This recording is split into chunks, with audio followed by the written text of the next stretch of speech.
బాబోయ్ సేమియా ఉప్మానా అని చేదరించుకునే వాళ్ళు కూడా చాలా ఇష్టంగా తినేస్తారండి. ఇలా ఎగ్ సేమియా చేసి పెట్టండి, ఫిదా అయిపోతారు అంతే.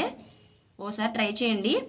మీకు ఎన్ని కప్పులు కావాలంటే అన్ని కప్పులు సేమియా తీసేసుకుని బాగా డ్రై రోస్ట్ చేసుకోండి. గోల్డెన్ బ్రౌన్ కలర్ వచ్చేంత వరకు డ్రై రోస్ట్ చేసుకుని 1 కప్పు సేమియాకి 3 కప్పులు వాటర్ అయితే సరిపోతుందండి. కొంచెం సాల్ట్ వేసేసి అందులోనే బాగా హై ఫ్లేమ్లో కుక్ చేసుకోండి.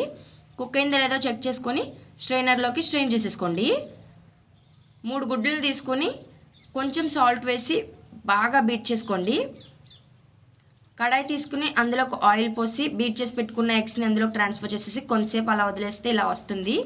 దాన్ని పక్కకు తీసి పెట్టేసుకోండి. కొంచెం ఆయిల్ వేసి వెల్లుల్లి, ఉల్లిపాయ, క్యారెట్, క్యాప్సికమ్ వేసి హై ఫ్లేమ్లో 1 మినిట్ టాస్ చేసుకుని ముందుగా ఉడికించి పెట్టుకున్న సేమియాని అందులో ట్రాన్స్ఫర్ చేసేసి రుచికి తగ్గట్టు సాల్ట్, 1 టేబుల్ స్పూన్ కారం, కొంచెం మిరియాల పొడి, ముందుగా ఉడికించి పెట్టుకున్న ఎగ్ అందులో వేసేసి బాగా టాస్ చేసుకుని సర్వ్ చేసుకోండి.